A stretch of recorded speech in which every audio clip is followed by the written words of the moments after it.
মাখা সন্দেশ আমরা সবাই খেতে ভালোবাসি, তাও আবার সেটা যদি হয় পাকা আমের তাহলে তো কোনো কথাই নেই। বিশ্বাস করুন, খেতে ভীষণ ভালো হয়েছিল, বানানোও ভীষণ সহজ। চলুন দেখে নিন আমি কিভাবে পাকা আমের মাখা সন্দেশ বানালাম। ভিনিগার আর একটু জল মিশিয়ে আমি প্রথমে ছানা বানিয়ে নেব। 2 লিটার দুধ আমি জাল করে রেখেছিলাম।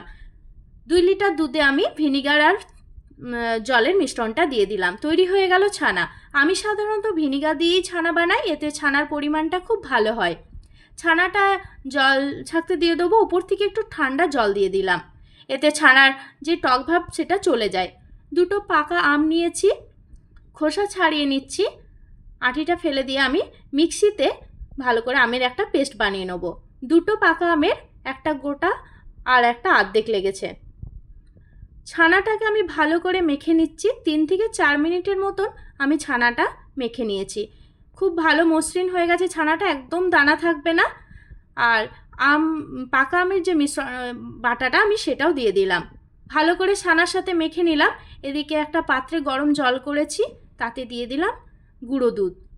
গুঁড়ো দুধটা ভালো করে আমি একটু নেড়ে দিচ্ছি, যাতে গুঁড়ো দুধের যেন দোলা বেঁধে না যায়। আর 3 থেকে 4 চামচের মতন আমি চিনি দিয়েছি। চিনির পরিমাণটা মাখা সন্দেশে একটু কমই লাগে, বেশি চিনি দিলে খুব বেশি মিষ্টি হয়ে যায়, মাখা সন্দেশে ভালো লাগে না খেতে। আর পাকা আমের তো একটা মিষ্টি আছেই, আর গুঁড়ো দুধেও মিষ্টি থাকে, তাই চিনির পরিমাণটা একটু কমই লাগে। মাখা সন্দেশটা আমি একটু হালকা জাল করে নিতে হবে, একটু ঘন হয়ে আসবে, কালারটাও চেঞ্জ হয়ে যাবে। খুব বেশি জাল করব না, না হলে খুব কড়া পাকের মাখা সন্দেশ হয়ে যাবে। একটু নরম পাকের মাখা সন্দেশ বানাবো। একদম তৈরি হয়ে গেল মাখা সন্দেশটা। এবার আমি একটা পাত্রে ঢেলে এটা আমি নর্মাল ফ্রিজে 2 ঘন্টা মতন রেখে দেবো। 2 ঘন্টা পর চলে এলাম, মাখা সন্দেশটা একদম সেট হয়ে গেছে। দেখুন, একদম তৈরি হয়ে গেল মাখা সন্দেশ। আপনারা যারা ফেসবুক থেকে দেখছেন, পেজটি ফলো করার অনুরোধ রইল।